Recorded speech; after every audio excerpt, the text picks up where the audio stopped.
Hello friends, good morning, नमस्कार। दोस्तों, 1 जून के करंट अफेयर आज मैं डिस्कस करने जा रही हूँ इस वीडियो में। तो आइए स्टार्ट करते हैं आज का करंट अफेयर 1 जून 2020 का। पहला हमारा टॉपिक है United nation military gender advocate of the year award 2019। इस बार जो अवार्ड दिया गया है वो भारत से मेजर सुमन गवानी और ब्राज़ील से कार्ला मोंटेरो डी कास्त्रो। दोस्तों, ये दोनों महिलाओं ने विश्व शांति में, जो विश्व शांति की सैनिक सेना है, उसमें महत्वपूर्ण योगदान दिया है और यूनाइटेड नेशन ने इन्हें अवार्ड दिया। ये अवार्ड इसलिए ज़्यादा इम्पोर्टेंट है एग्ज़ाम के लिए क्योंकि इसमें भारत से मेजर सुमन गवानी को दिया गया है। उइगर अधिकार विधेयक अगला टॉपिक है। उइगर जो है शिनजियांग प्रांत में, जो पश्चिमी प्रांत है चीन के, वहाँ पर रहता है। जैसे ये चीन है, यहाँ पर एक शिनजियांग प्रांत है और यहीं से जो है उइगर समुदाय रहता है। ये मुस्लिम अल्पसंख्यक समुदाय है और ये स्वायत्त शासी प्रदेश है और ये अपने स्वतंत्रता के लिए स्वायत्तता के लिए भी लड़ रहे हैं चीन में। चीन इनके सख्त खिलाफ है। तो अमेरिका सदन द्वारा मुस्लिम अल्पसंख्यक जो ये समुदाय उइगर, उन्होंने अपने सीनेट में विधेयक पारित किया है, इसलिए इम्पोर्टेंट हो गया। नेक्स्ट है, भारत ने चीन से पोर्क आयात पर प्रतिबंध लगा दिया है। ये वजह है कि अफ्रीकी स्वाइन फ्लू जो एक बीमारी है, बहुत भयंकर है, संक्रामक, जानवरों में फैलती है और सूअर इससे सबसे ज़्यादा प्रभावित होते हैं। असम में 2800 सूअर अभी हाल ही में मारे गए हैं। तो इसीलिए ये पोर्क जो मांस है सूअर का, उससे भारत में आ सकता है ये स्वाइन फ्लू और अधिक ये महामारी बन सकता है। इसलिए भारत ने चीन से पोर्क आयात पर प्रतिबंध लगा दिया। अगला है हर्बल रोड। तो दोस्तों, हर्बल रोड जो है वो हर्बल सामग्री से नहीं बन रही है, ये उत्तर प्रदेश सरकार का इनिशिएटिव है। हर्बल रोड में चारों तरफ जो औषधीय पौधे लगेंगे और उसके बाद जिससे कि जो ग्रीन हाउस गैसेज हैं, जो बीमारियां हैं, उनको सबको वो पेड़ जो है स्वच्छ कर दे रोड को। तो हर्बल रोड के किनारे चारों तरफ औषधीय वृक्ष लगाने की योजना है ये उत्तर प्रदेश सरकार की। नेक्स्ट है WHO फाउंडेशन। दोस्तों, इसकी स्थापना हाल ही में वर्ल्ड हेल्थ ऑर्गेनाइजेशन या WHO ने किया है और ये WHO से कानूनी रूप से स्वतंत्र है। कथन आ सकते हैं तो ये उसकी अंग नहीं है WHO का, इसे कानूनी तौर से स्वतंत्र बनाया गया है। और अभी जैसा कि आपको पता है कि US ने WHO से अपना नाम वापस कर लिया है। तो US एक बहुत बड़ा वित्त प्रदाता था WHO को। तो अब ऐसी समस्या ना आ पाए कि WHO को धन की कमी हो, तो आम जनता के साथ ही धन के अन्य स्रोतों की व्यवस्था करने के लिए भी इसका गठन किया गया है। और जैसे आपात स्थिति, जैसे कोरोना महामारी आ गई, तो ऐसी पर प्रतिक्रिया करने के लिए, ध्यान केंद्रित करने के लिए भी इसका गठन किया गया है। और जो 3 बिलियन लक्ष्य हैं दोस्तों, WHO ने 1 बिलियन लोगों को स्वास्थ्य से रक्षा के लिए, 1 बिलियन लोगों को health and care service provide करने के लिए और 1 बिलियन और सुरक्षित स्वास्थ्य सुविधाएं प्रदान करने के लिए 2023 तक। तो ये 1-1 बिलियन करके 3 बिलियन जो टारगेट रखे हैं। तो WHO जो है ये 3 बिलियन लक्ष्य को प्राप्ति के लिए भी ये WHO फाउंडेशन की स्थापना उसने किया है। तो WHO फाउंडेशन काफ़ी इम्पोर्टेंट है। ये IAS में पूछने की बहुत ज़्यादा संभावना है UPSC सिविल सर्विसेज में, और साथ ही PCS भी पूछ सकता है। अगला है हमारा PM केयर्स फंड। दोस्तों, जैसे कि आप जानते हैं कि कोरोना महामारी के दौरान ये कि PM केयर्स फंड 28 मार्च 2020 को गठित किया गया। इसमें इसको धर्मार्थ ट्रस्ट के रूप में गठित किया गया है। तो RTI के तहत लोगों ने इससे सूचना मांगी थी कि कितना धन जमा है और इसका क्या उपयोग हो रहा है। तो सरकार उधर से जो रिप्लाई है उसमें कहा गया कि PM केयर्स फंड सार्वजनिक प्राधिकरण नहीं है। ये RTI एक्ट में है कि सार्वजनिक प्राधिकरण से रिलेटेड ही सूचनाएं सरकारी की जा सकती है, सार्वजनिक की जा सकती हैं।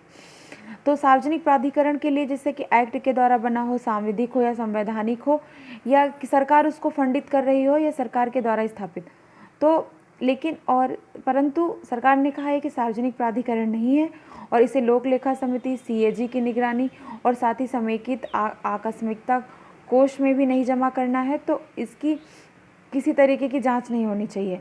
और ये जो है एक लोक धर्मार्थ ट्रस्ट है, तो ये बताया है सरकार ने। हालांकि इससे पारदर्शिता की कमी होगी और इसमें बहुत लगभग तुरंत ही इसमें 700-800 करोड़ रुपए इसमें जमा हो चुके थे तुरंत, तो इसलिए पारदर्शिता बरतने के लिए ज़रूरी है कि इस जो निधि है इसको सार्वजनिक किया जाए और इसके उपयोग का भी विस्तृत विवरण दिया जाए। नेक्स्ट है हाई कोर्ट में आधिकारिक भाषा। दोस्तों, हाई कोर्ट में आधिकारिक भाषा संविधान के अनुच्छेद 348 और 301 और 348(2) के अनुसार जब तक कि संसद एक्ट ना पारित कर दे तब तक सुप्रीम कोर्ट की और हाई कोर्ट की भाषा जो इंग्लिश में होगी। और वहीं राज्य सरकार जो है, राज्यपाल कानून के द्वारा ही जब विधानसभा पारित करे और हाई कोर्ट सिफारिश करे तो 348(2) के तहत आधिकारिक भाषा को परिवर्तित कर सकता है, बदल सकता है। अंग्रेजी के साथ ही जो स्थानीय जो स्टेट लैंग्वेज है उसमें हाई कोर्ट की कार्यवाही कर सकता है। तो हाल ही में हरियाणा सरकार ने हिंदी को निचली अदालत में एकमात्र भाषा के रूप में लागू कर दिया।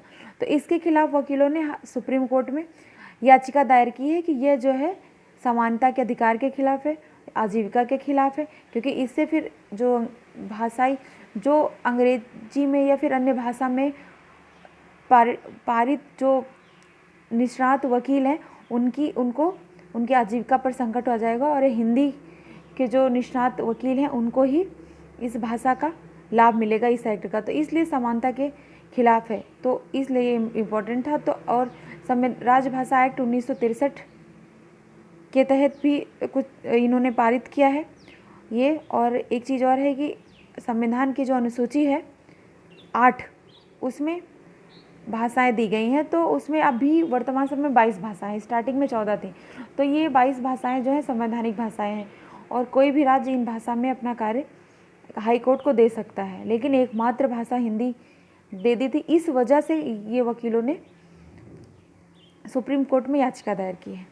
और अगर अब देखा जाए तो 4 राज्य ऐसे हैं, राजस्थान और उत्तर प्रदेश, मध्य प्रदेश और बिहार, जहां हिंदी को वैकल्पिक भाषा के रूप में काम किया जाता है निचली अदालतों में। हमने बताया आपको कि संविधान की 8वीं सूची भाषा से रिलेटेड है।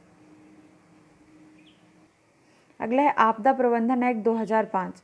दोस्तों, ये सुनामी जब आई थी गुजरात में और इसके बाद एक्ट पारित किया गया था आपदाओं से बचने के लिए, उसकी प्रबंधन के लिए, तैयारी करने के लिए, रोकथाम करने के लिए 2006 में ये एक्ट लागू हुआ। और अभी कोरोना महामारी के संदर्भ में इस एक्ट के तहत 68 आदेश होम मिनिस्ट्री के द्वारा जारी किए गए हैं कोविड-19 के संदर्भ में। तो ये इम्पोर्टेंट था। आपदा प्रबंधन एक्ट इम्पॉर्टेंट है प्रीलिम और मेंस दोनों के तहत, और होम मिनिस्ट्री के अंतर्गत ये स्टेट आदेश पारित किए गए।